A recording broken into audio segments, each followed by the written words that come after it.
everyone. Now we are starting with the second part of general physiology where we have to deal with two topics. One is cellular fluids and second one is the membrane potential. Okay, basics about the membrane potential, right? So first we are going to see about the cellular fluids, right? We know the 60%, okay, 60% of the body weight. 60% of the total body weight is what? It is water, okay. 60%. So that means if you take a 70 kg person, 42 liter will be what? Will be water. And this water is arranged in different compartments, right? So first we'll see how this water divides. Initially or broadly, it is divided into two compartments. One is called as the intracellular compartment. Okay, from the name itself it is clear. It is in the intracellular, right? That is inside the cell. Okay, the first it is divided into intracellular compartment, or we'll call it as the intracellular fluid. Then the second is what is present outside the cells. Okay, that is the extracellular compartment. Okay, extracellular compartment. That is extracellular fluid that is present outside the cell, right? If you take the intracellular compartment, out of the 60%, 40% or 2/3 is formed by the intracellular compartment, or two-third of the water is present inside the cell, and 1/3 or 20% is present outside the cell or in the extracellular compartment. Okay, right? Now what I'm going to do is I'm going to split this extracellular compartment or extracellular fluid into two halves. Okay, not halves, to two parts. Okay, one is the interstitial fluid. Okay, interstitial fluid that is seen between the cells. Okay, and you have the plasma which is seen in the vessels. Okay, the extracellular fluid is again divided into the interstitial fluid and plasma, right? Out of this 20%, 15% is the interstitial fluid and only 5% is the plasma. Understand? 15% is interstitial fluid and 5% is only plasma, right? 5% of the plasma, okay, this will comes around 3 liter. Okay, it will comes around 3 liter. Okay, if the 5% of the total body weight is plasma, then what will be the amount of blood? What will be the amount of blood?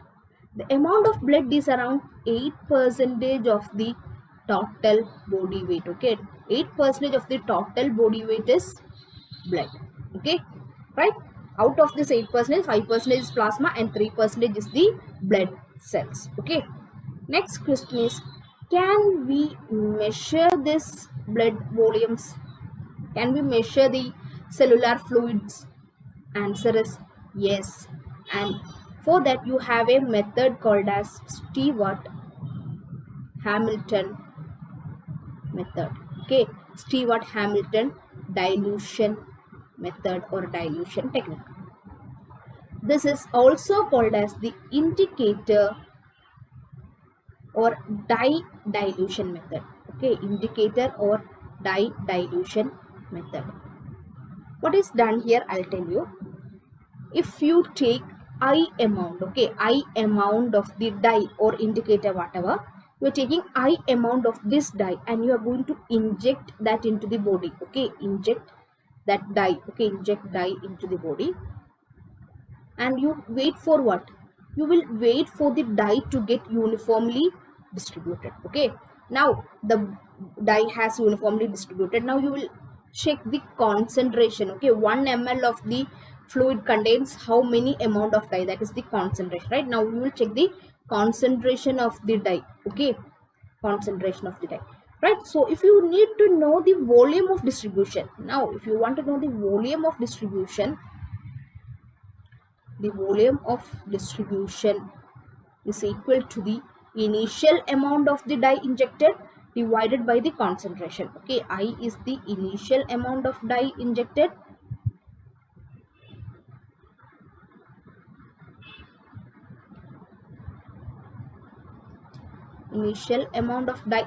and C is the concentration of the dye. Okay, and this is the Stewart-Hamilton method. Okay, right. So now this is normal condition. Okay, now look what happens if a amount of dye is excreted out. Okay, a amount of dye is excreted out of the compartment. Okay, now how we will look for the volume of distribution. Now the equation will change. The volume of distribution is equal to I minus A, where this A is the amount of dye that is excreted out of the compartment divided by the concentration. Okay, like, okay, so this is the equation with which you can find out the volume of distribution, right? So if we check, we will see what are the indicators that we use to find out the volume of distribution, right? So these are the indicators which we use to find out the volume of distribution. To find out the total blood volume, okay, not total body water, okay, not blood volume, total body water, we'll use deuterium oxide D2O or tritium oxide, okay, that is T2O, okay, deuterium oxide or tritium oxide, okay, D2O or T2O. Then if you want to come out the find out the extracellular fluid, extracellular, that's outside the cells, okay, we will use the non-metabolizable polysaccharides. Okay, these three are non-metabolizable polysaccharides. They are inulin, sucrose or mannitol. Okay, sodium thiosulfate also can be used to find out the extracellular fluid volume. Now coming to the plasma, what you will use? We will use radio labeled iodine, albumin, okay, radioactive albumin, or we'll use Evans blue dye, okay, radioactive albumin or Evans blue dye, okay. And for the total blood or RBC volume, we will use the chromium tagged RBCs, okay, 53 is 51 cr chromium, okay, chromium tagged RBCs, okay. Look here, total body water, extracellular fluid, plasma, blood. Is there anything that is missing? What about the intracellular fluid? We don't have any direct method to identify the volume of intracellular fluid, right? So we will use an indirect method. What is that indirect method? First, we will find out what is the total body water by using deuterium oxide or tritium oxide. Then we will find out the extracellular fluid. Okay, how much is the extracellular fluid, okay, using the indicators, and we will subtract that. Okay, we know that the total body water is equal to intracellular fluid plus the extracellular, okay, sorry, extracellular fluid plus the intracellular fluid. Okay, so we will find out the total body water and the extracellular fluid, okay, and we will subtract the extracellular fluid from the total body water, will get intracellular fluid, okay. Then is there any other thing that is missing? Yes, the interstitial fluid, okay, interstitial fluid, okay. To find out the interstitial fluid, what we will do? We will find out the plasma volume, right? We will find out, okay, sorry, extracellular volume initially, and we will subtract the plasma volume, okay. Now you will get the interstitial fluid, because we know extracellular fluid is equal to interstitial fluid plus plasma volume, right? So this method, by using the indicators, if you are finding out the volume of distribution, that is called as the direct method. By using the formulas, if you that means these two, right? Using the formulas, if you are find out the volume, it is called as indirect method. Understand how we calculated the volume of distribution, okay, right? So this is about the Stewart-Hamilton equation. Seen that we can calculate the blood volume, right? The blood volume by the chromium tagged RBC, right? The 51 cr tagged RBC. Is there any other method by which you can calculate the blood volume? The answer is the blood volume is equal to plasma volume divided by 1 minus hematocrit, okay, hematocrit, okay. This formula is also used to calculate the blood volume, okay, plasma volume divided by 1 minus hematocrit, right? Now we are going into the ions that is present in the extracellular as well as the intracellular fluids, okay. If you take the ions, first I am going to discuss about the extracellular fluid. Which is the major cation that you can see in the extracellular fluid? Cations. Okay, now I'm speaking about the cations. Which is a major cation? It is sodium, right?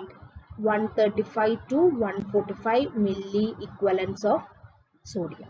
Okay, now which is the anion? Most abundant anion in the extracellular fluid, that is chloride. Okay, that is chloride. Okay, now coming to the intracellular fluid. Okay, if you take the intracellular fluid, which is the major cation? It is potassium. Okay, it is around 145 milli equivalent. Okay, and which is the anion? Anion, you have phosphate and you have the proteins. Okay, proteins. But something you need to know about this protein is these proteins are relatively impermeable. Okay, they are relatively impermeable. Okay, they can't move out of the membrane, out of the cell. Okay, they are relatively impermeable. Okay, now what is the pH of blood? We know it is 7.4, but what is the intracellular pH? It is 7. Okay, intracellular pH is 7. Okay, so we have studied about the ions, the cation and anion. Now whether this fluid, what are the methods by which we lose the fluid from our body? One is urination, that will be according to the amount of water we take, right? What are the other ways? The water loss. Now I'm speaking about the water loss. Okay, except this urination. Okay, water loss is, first one is via the sweat. Okay, we'll sweat, and you know how much is the loss? It is around 100 ml per day. Then as about the insensible loss. Okay, insensible loss means the blood loss that occurs via the lungs when we respire, via the evaporation, via the surface. Okay, which will accounts around 600 to 700 ml per day. Okay, so this much water will be lost from our body. Okay, we have discussed about the water, right? We have discussed about the water, about the ions. Does this ring anything in your brain? Right, it is about the osmolarity which we are speaking, right? We have the solute, that is the ions, and we have the solvent, that is the water, right? So if you take the normal plasma osmolarity or the blood osmolarity, it is how much? It is 300 milliosmol, right? And who contribute the maximum? It is contributed by the sodium ions. Okay, sodium ions contribute the maximum to plasma osmolarity, and who contributes the minimum?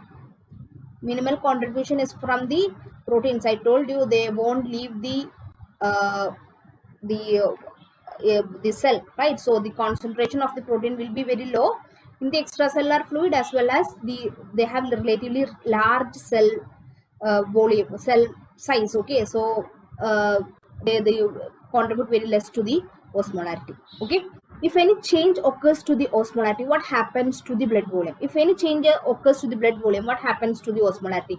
These changes are represented with the help of something called as the Darrow-Yannet diagram. Okay, Darrow-Yannet diagram. Okay, so what we are going to do is we are going to see the Darrow-Yannet diagram, and we are going to see the changes, what is going to happen if one parameters change. Okay, so we have actually 4 categories. Okay, we have actually 4 categories. Okay, or 4 parameters. Okay, not categories, 4 parameters. I'll write just parameters. Okay, 4 parameters.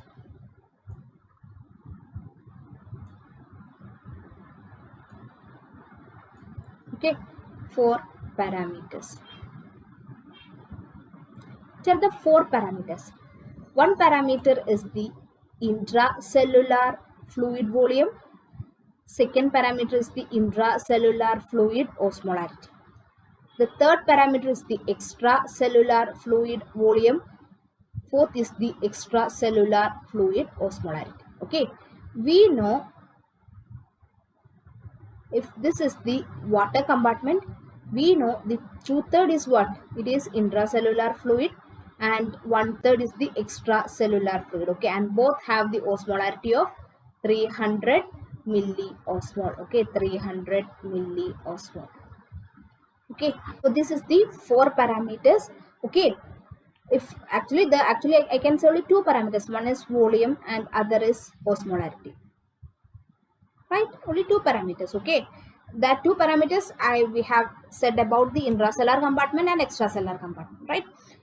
What you need to know here is that whatever the changes that occurs to the volume or osmolarity is due to two reasons. Okay, whatever the changes that occurs to the volume or osmolarity are due to two reasons. One is it can be due to dehydration or it can be due to overhydration. Understand?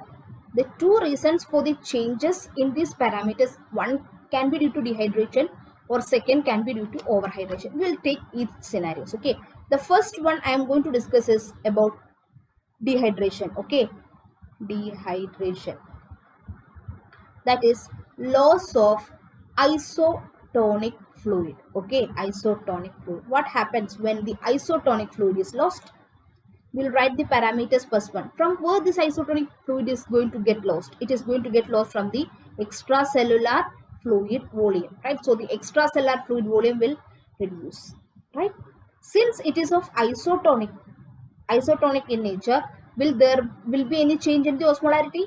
There won't be any change in the osmolarity of both in the intracellular as well as the extracellular compartment. Since there is no change in the osmolarity, will there be any change in the intracellular fluid volume? Answer is no, right? So only the extracellular fluid volume will decrease. Okay, there is no change in the intracellular fluid volume, intracellular fluid osmolarity and extracellular fluid osmolarity. Okay, there is no change in the other parameters. Understand? Loss of isotonic fluid or dehydration. This is isotonic dehydration, and where you can see this isotonic dehydration, it is seen in burns, in hemorrhage. Okay, then GI fluid loss. Okay, like the vomiting, diarrhea. Okay, in such conditions you can see the isotonic fluid loss. Okay, or isotonic dehydration. Okay, moving on to the second scenario. What is happening here? There is loss of hypotonic fluid. Okay, hypotonic fluid is lost. That is called as hypertonic dehydration. Okay, loss of hypotonic fluid, that is called as hypertonic dehydration. Hypertonic dehydration means what? Hypotonic fluid is lost. Okay, fluid is lost, extracellular fluid volume will decrease. Okay, whenever there is fluid loss, extracellular fluid volume will decrease. What happens? This extracellular fluid volume is decreased. Which type of fluid is going to get lost? Hypotonic fluid. Okay, so that means excess water is lost. Okay, the solutes are still present in the extracellular compartment, so the extracellular fluid osmolarity will increase. Understand? The solutes are still there, only the water is lost. Okay, so the extracellular fluid osmolarity will increase. When the extracellular fluid osmolarity will increase, what happens? The fluid in the intracellular compartment will move to the extracellular compartment to compensate that, right? So there will be intracellular fluid volume decrease. When the intracellular fluid volume decrease, what happens to the intracellular fluid osmolality? It will increase. Okay, extracellular fluid volume decrease, extracellular osmolality increase, intracellular fluid volume decrease, intracellular fluid osmolality increase when there is loss of hypotonic fluid. And where you can see conditions: diabetes mellitus, diabetes insipidus, chronic alcoholism, where you can see hypertonic dehydration. Okay, moving on to the next condition. What is happening here? Here there will be loss of hypertonic fluid. Hypertonic fluid is lost. This is called as hypotonic dehydration. Hypotonic dehydration. That means there is water loss is there. Along with that, sodium is also lost. But which is lost in excess? That is, sodium is lost in excess. Okay. What happens to parameters? Extracellular fluid volume? It will reduce because there is water loss. Dehydration has happened. When fluid is lost, but along with that sodium is also lost, and the sodium loss is more. So what happens to the extracellular fluid osmolality? It will decrease. When the extracellular fluid osmolality will decrease, the fluid will flows from the extracellular compartment to the intracellular compartment, right? Resulting in the intracellular fluid volume increase. When the intracellular fluid volume increase, what happens to intracellular fluid osmolality? It will decrease. Okay, it will decrease. Okay, such condition where there is excess water loss or excess sodium is lost, where you can see seen in primary hypoaldosteronism. Okay, not aldosteronism, it is primary hypoaldosteronism.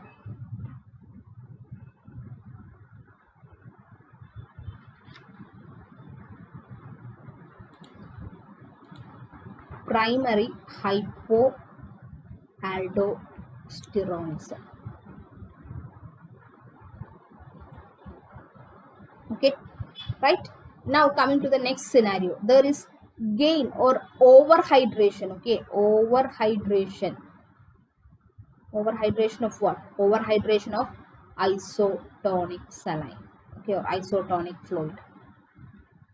Excessive isotonic fluid is get into the extracellular compartment. Okay, so isotonic fluid, extracellular fluid volume will increase. There will be no change in the other parameters. Okay, no change in the other parameters, right?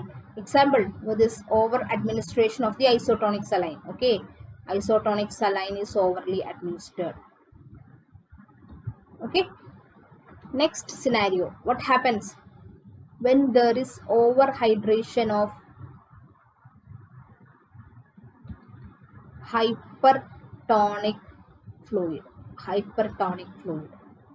Hypertonic fluid is get into the extracellular compartment, right? This is the intracellular compartment, this is the extracellular compartment. Hypertonic fluid is going to get into the extracellular compartment, right? So the extracellular fluid volume will increase, we know, because overhydration. What type of fluid? Hypertonic. Okay, so the fluid in the intracellular compartment is going to pass to the extracellular fluid compartment, right? So the extracellular fluid osmolality will increase.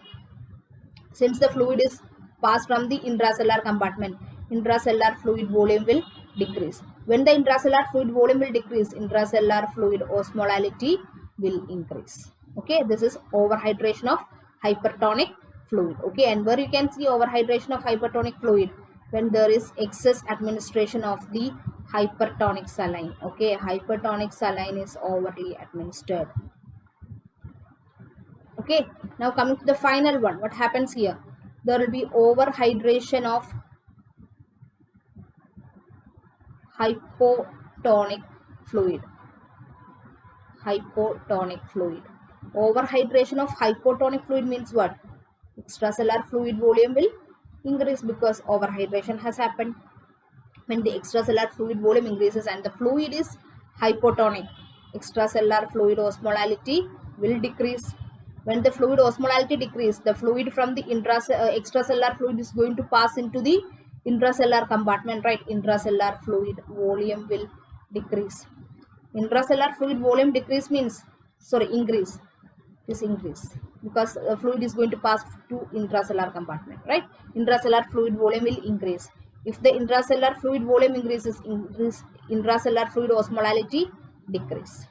Okay, and where you can see this? You can see this in SIADH, syndrome of inappropriate ADH secretion. Okay, what happens in this SIADH? You know, SIADH, initially there will be retention. Okay, retention of water. Okay, that is like the overhydration of hypotonic fluid. Okay,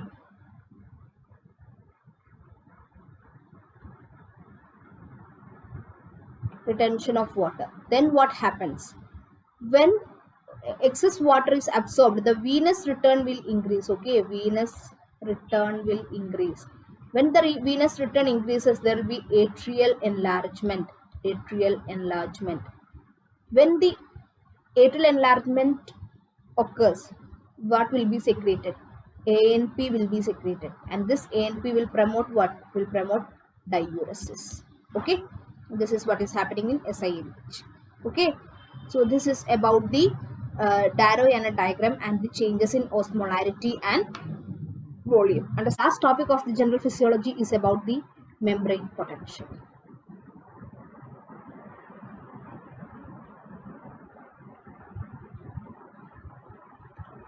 So what do you know about the membrane potential? We know that if I take a cell, okay, if I take a cell, inside the cell what we have? We have potassium, we have phosphate, we have a protein. Okay, so all these are present inside the cell, and outside you have sodium and chloride, right? Now, if this is the situation, what happens?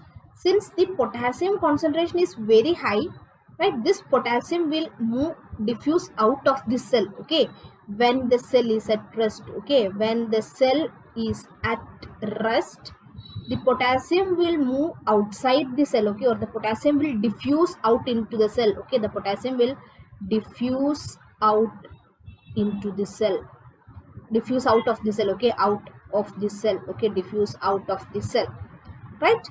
So when this potassium moves out of the cell, what is the potassium carry?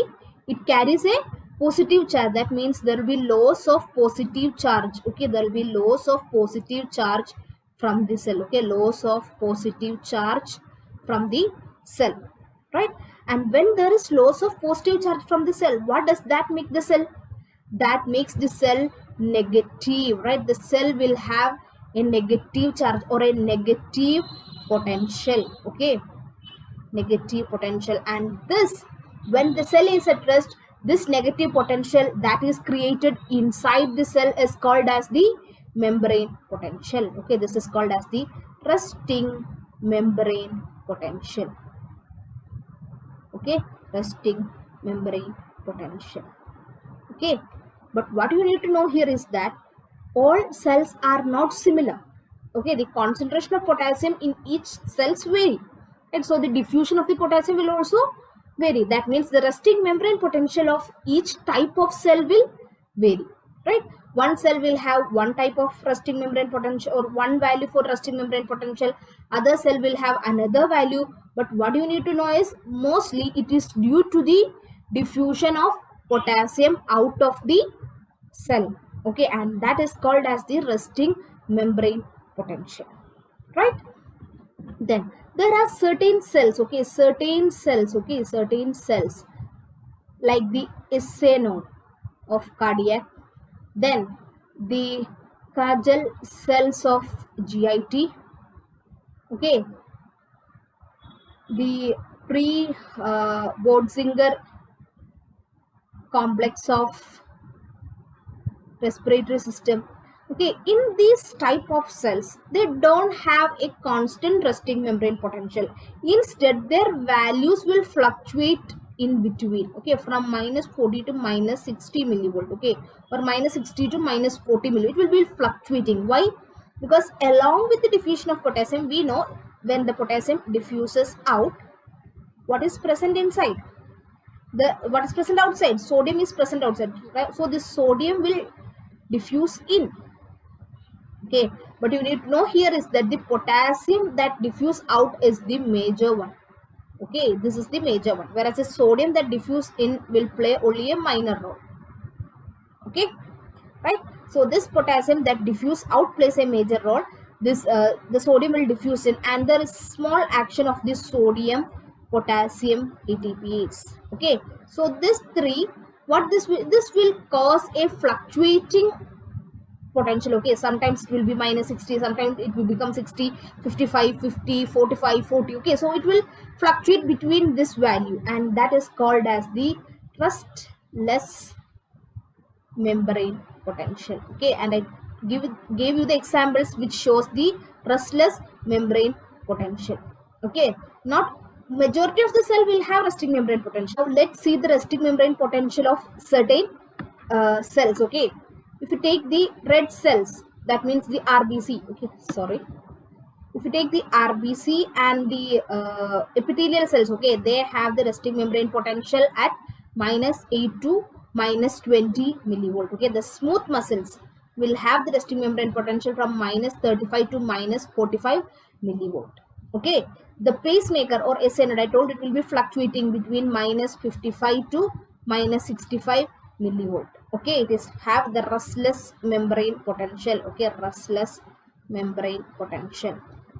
Okay, then the neuron which have minus 70 millivolt, and the skeletal muscles, okay, they will have minus 90 millivolt.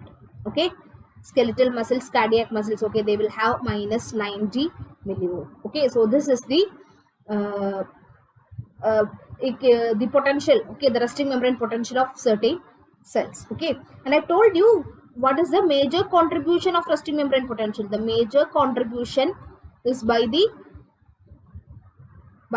potassium diffusion. Potassium diffusion will cause the major contribution. Now, why this potassium diffusion occurs? Because there will be decreased level of potassium in the extracellular fluid. Now look carefully, what happens if there is increase in the potassium level in the extracellular fluid? What we will call this condition as? We'll call it as hyperkalemia. Hyperkalemia. Right? So what happens when there is hyperkalemia? When there is hyperkalemia, there will be decrease in the potassium diffusion. When decrease in the potassium diffusion, okay, or the potassium diffusion, severe hyperkalemia, the potassium diffusion stops. Now what happens? Since there is, then positive charge is not coming out of the cell, okay, the cell becomes more positive. The cell becomes more positive. More positive means what? It becomes more excitable. It becomes more excitable. That is why you got tachycardia in hypokalemia. Understand? Right. Now, if the condition is reversed, there is hypokalemia. If there is hypokalemia, that is decreased potassium. When there is hypokalemia, there will be increased potassium diffusion. Okay, increased potassium diffusion. Increased potassium diffusion means cell becomes more negative.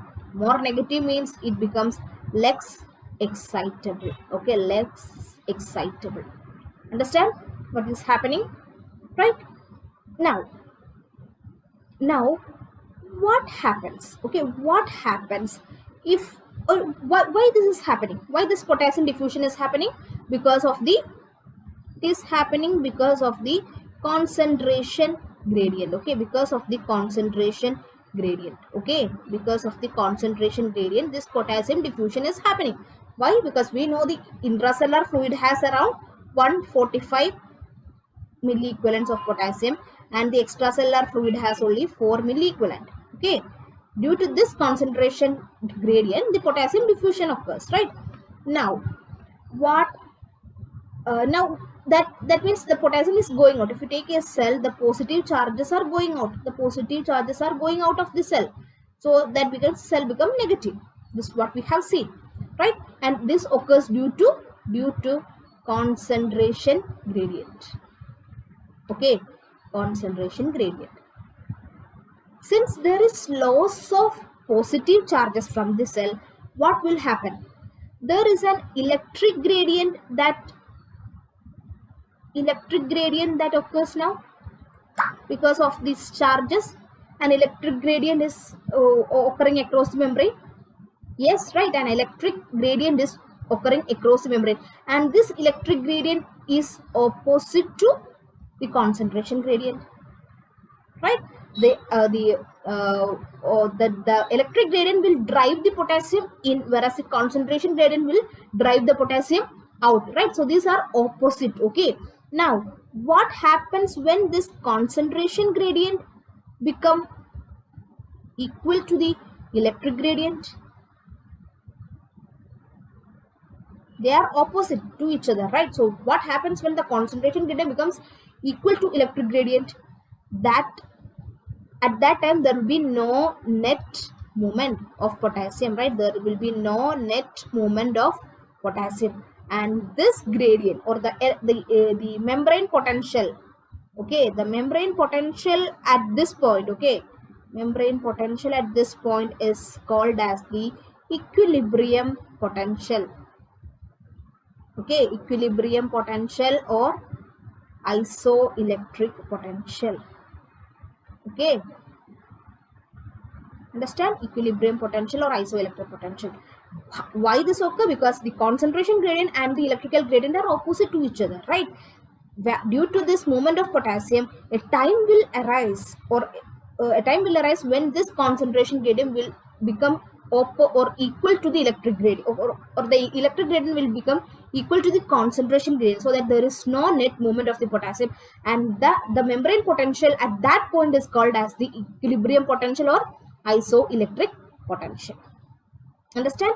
Right. So what you need to know is that this isoelectric potential or equilibrium potential will be vary, or right, it will be it have some values for potassium, it will have another value for sodium, another value for calcium, right? So each ions will have their own equilibrium potential depending upon their movement. So we will see what are the values. Okay, we know the resting membrane potential of nerve is minus 70 millivolt, right? The equilibrium potential for sodium is 4 plus 60 millivolt. Okay, and that for potassium is minus 90 millivolt. We know the skeletal muscles, cardiac muscles, they have an equilibrium potential, they have a membrane potential of minus 90 millivolt. Okay, so the equilibrium potential of potassium is equal to minus 90 millivolt. That means at resting period there will be no net movement of potassium in the skeletal and cardiac muscles.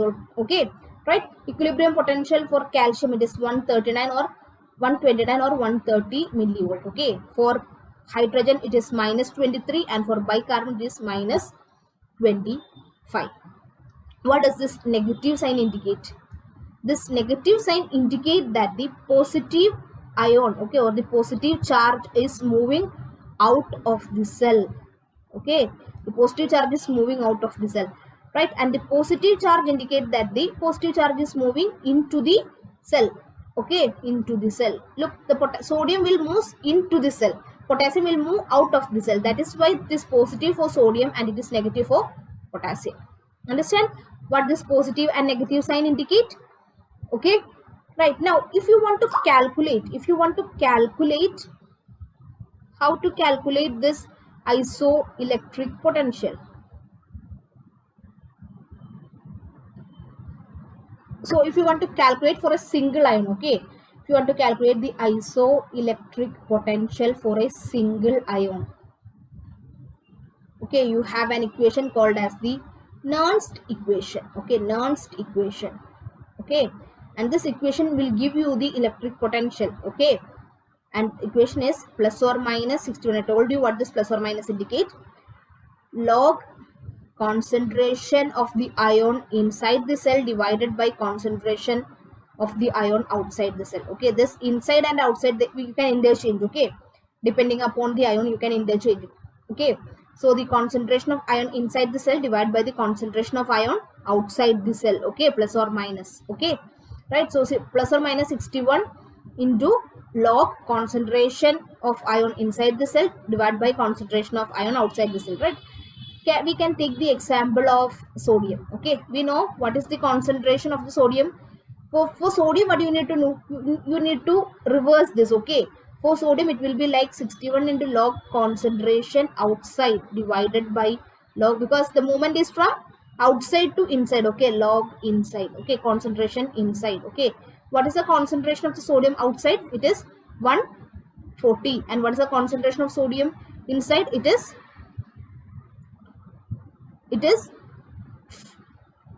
14, right? So it is log 140 by 4, it is log 10, that is 1, right? So the answer is plus 61. Okay, right? If you take the potassium also, like I'll take the value for potassium. Potassium is 145 inside and it is 4 outside, right? So what you will get? You will get around 94. Okay, 94. Okay, equilibrium potential of potassium will be equal to minus 94. Minus why? Because the positive ion will move out of the cell. Okay, so this is the Nernst equation for single ion. But we know this in natural condition there will be diffusion of multiple ions. Okay, the sodium will move, the potassium will move, and the chloride will move, right? Why I am telling that sodium, potassium and chloride? because these are the major ions. Okay, these are the major ions. Okay, so that is why we are saying sodium, potassium and chloride. Okay, so both these three will diffuse. Okay, right. So to calculate the electric potential, okay, for multiple ions, we have another equation that is called as the, this is called as the Goldman's equation. Here you have to consider three properties. Okay, one is the concentration of ions inside and outside. Then you have to consider the permeability of ions, and you have to consider the polarity of charges. Okay, polarity of charges. Okay, so these three will depend upon the moment of the ions. Okay, or will depend upon the, or will depends on the electric membrane potential will depend upon these three elements. Okay, right. So this is the Goldman's equation, where you have to consider the concentration of the ions, the permeability of the ions and the polarity of the charges. Understand? This is about the potentials. Okay, now one equation you need to study is the driving force. What is driving force? Driving force is equal to the membrane potential minus the equilibrium potential. Okay, membrane potential minus the equilibrium potential, that is the driving force. Understand? Driving force is equal to the membrane potential minus equilibrium potential. Like think, if there is difference between the membrane potential and equilibrium potential, then only the movement of ions will occur. If the membrane potential is equal to equilibrium potential, I told you there will be no net movement. Okay, so the driving force is given by the equation membrane potential minus equilibrium potential. Okay, then one more concept you need to know here is the Gibbs-Dunning effect. What do you mean by Gibbs-Dunning effect? We know there will be movement of ions, but there is something inside the cell that can move, that they are impermeable. What are those substances? They are the proteins. Okay, proteins inside the cell, they can't move. They are present inside the cell, so they will give a negative charge to the cell, because they are negative charge. Since there is some else property with the proteins, what are those properties? The proteins have something called as the oncotic, or they will exert oncotic pressure. Okay, they will have the oncotic, or they will exert the oncotic pressure. What happens when the proteins exert oncotic pressure? The water from the surrounding will enters into the cell. Okay, the water will enters into the cell. When water enters into the cell, what do you expect? The cell will swell and it will eventually break. Okay, the cell will eventually break, but this is not happening. Why? Because whenever there is entry of water into the cell, the sodium potassium ATPase will act. Okay, and they will give out sodium. Okay, they will eliminate sodium from the cell. So we know along with sodium, who is going to go out?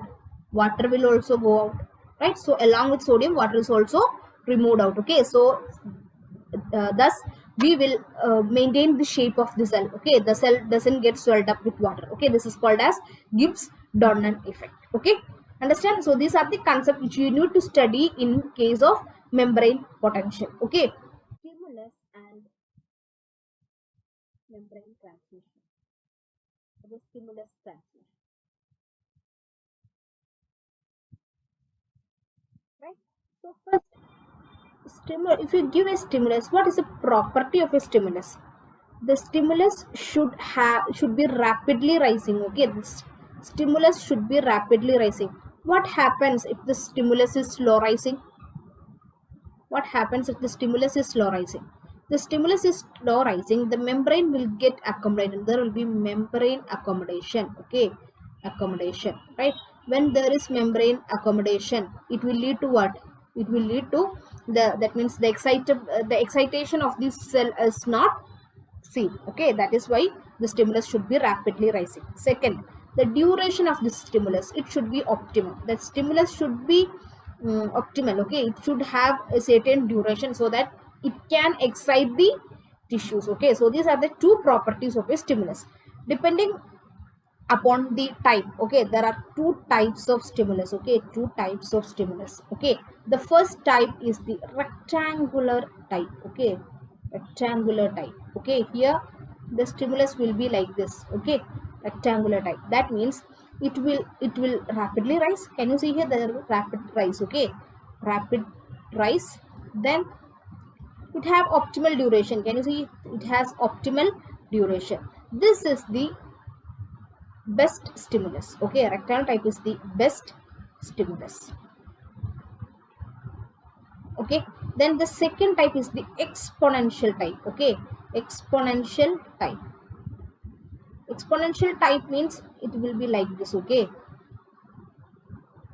like it will rise then falls. Okay, so exponential type means there will be rapid rise, but what happens, it will falls. Okay, it will falls, but look at the duration. The duration is optimal. Okay, rapid rise and declines, but the duration is optimal. So these are the two types of stimulus. Okay, these are the two types of stimulus, right? So based on the type, since I have told you about the two types of stimulus, two terms I want you to know. One is the Rio base. What do you mean by Rio base? It is the minimal amount of stimulus. Okay, minimal amount of stimulus. Okay, or minimal strength, not amount. I'll write as strength. Okay, minimal strength. Okay, not amount, it is minimal strength. Okay, so it is the minimal strength of the stimulus,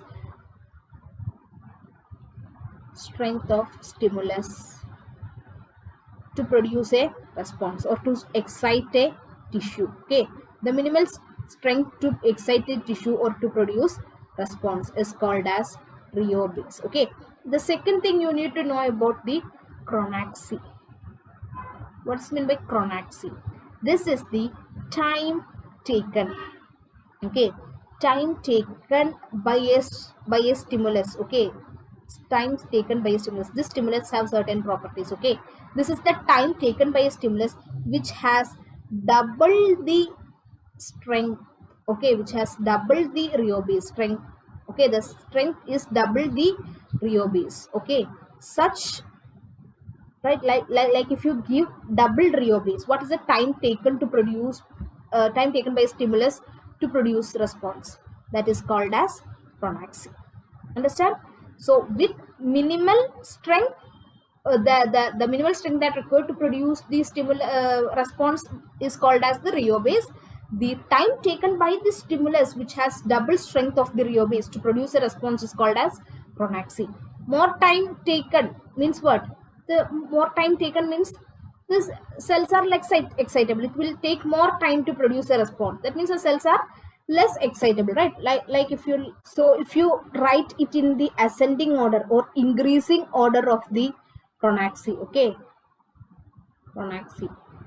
Okay, that means the first one will have least amount of or the minimal chronaxy is this cell which will be more excitable, right? Because the time taken is very less. Okay, so the least chronaxy means more excitable. That is the myelinated neurons. Okay, myelinated neurons, they are the most excitable, which has the minimum chronaxy. Then you have the unmyelinated neurons. Then you have the skeletal muscles. Third one is the skeletal muscle. Then fourth is the cardiac muscle, and fifth is the smooth muscle. Okay, this is in the order, ascending order of chronaxy, or in the ascending order of the or descending order of the excitability. The myelinated cells are the most excitable. Okay, right, this is about the Rio base and chronaxy. Now coming to the transmission. Okay, transmission of impulse. There are two types of transmission. Okay, transmission of impulse are of two types. One is the electrotonic transmission. Electrotonic transmission. Second one is the action potential generation. Action potential generation. What do you mean by this electrotonic transmission? In electrotonic, first I'm taking about the electrotonic transmission. Okay, in electrotonic transmission, here the charge or the ion will enter, right? The charge will enter. Okay, and this charge will be passively and directly transferred. Okay, passively and directly transferred to the surroundings. Okay, they will passively and directly transfer to the surrounding, right? Like if this is a cell, sodium will enter, right? The positive charge will be transmitted passively and directly to the surroundings. Okay, this type of transmission is called as electrotonic transmission. Okay, but what happens, since these are cell membrane, and the cell membrane will have what? They will have membrane capacitance. They will have membrane capacitance. Since there is membrane capacitance, there will be leakage of charges. Okay, leakage of charges. Okay, right? This positive charge is here. This positive charge will leak via the membranes, right? There will be leakage of charges. What happens when there is leakage of charges? It will weakens the signal. Okay, weakens the signal. Okay, so that the signal will be only, it can only pass to a little distance. Okay, the signal can only pass up to 10 millimeters. Okay, it will be only be able to pass up to 10 millimeters, or can be travel up to 10 millimeters. And this type of signal is called, or conduction is called as the decremental conduction. Okay, decremental conduction. That means when the signal travels from one point to another, there will be reduction in the strength of the signal, because there will be leakage of charges due to the membrane capacitance. Okay, so we will call this type of conduction as decremental conduction. And where you can see, it is the signal when they travel from the dendrites to the axon hillock. Okay, to the axon hillock, you can see this type of electrotonic conduction or electrotonic transmission. Okay, a special type of electrotonic transmission is the saltatory conduction. What happens in saltatory conduction? Here also the mechanism is same, but what is there? Myelin sheets are there, right? This myelin sheet means what? They will have resistance. Resistance is inversely proportional to the capacitance, right? So since there is myelin sheet is there will be decrease in the membrane capacitance. Okay, decrease in membrane capacitance. Okay, they will provide resistance to the leakage of the charges, or there will be decrease in membrane capacitance. So there will be less leakage of charges. Okay, less leakage of charges. Okay, so the weakening of signal will also be less, right? And the charge has to travel a long distance. Okay, they will jump from one point to another. Okay, since there is high resistance here, they have to jump. Okay, so they will be faster conduction. Okay, when compared to other electrotonic transmission, they are faster in nature because they have to jump. Okay, faster conduction. Okay, and they only require less energy. Okay, less energy, right? Even though it is an example of electrotonic conduction, I told you, since the membranes are myelinated, they have high resistance, they have decreased membrane capacitance, so the leakage of charge will be less. Then since it is of high resistance, the charges has to jump from one node to another. Okay, this is node or Ranvier, right? So they have to jump between the nodes. Okay, so they are faster conduction. Understand? Faster conduction. Okay, now can you tell me clinical condition that's associated with this myelination? What demyelination occurs? That is multiple sclerosis. Okay, multiple sclerosis. What happens in multiple sclerosis? There will be demyelination. Okay, demyelination of the neurons. Okay, since there is demyelination of the neurons, what happens to saltatory conduction? There will be no saltatory conduction. So what type of conduction will be present? You will be having electrotonic conduction, right? The electrotonic conduction will be present. Okay, since there is electrotonic conduction, what happens? It will be very slow. Okay, you know the internodal distance is around 1 to 3 millimeter. Okay, 1 to 3 millimeters. Okay, 1 to 3 millimeters. So what happens if the three nodes have lost their myelin sheath? Three in the nodes has lost their myelin sheath. That means in such case, I told you only this electrotonic conduction can travel only up to 10 millimeters, right? So if the length of the axon is more than 10 millimeter, what happens? There will be conduction block. Okay, the signal can't travel more than 10 millimeter, resulting in conduction block.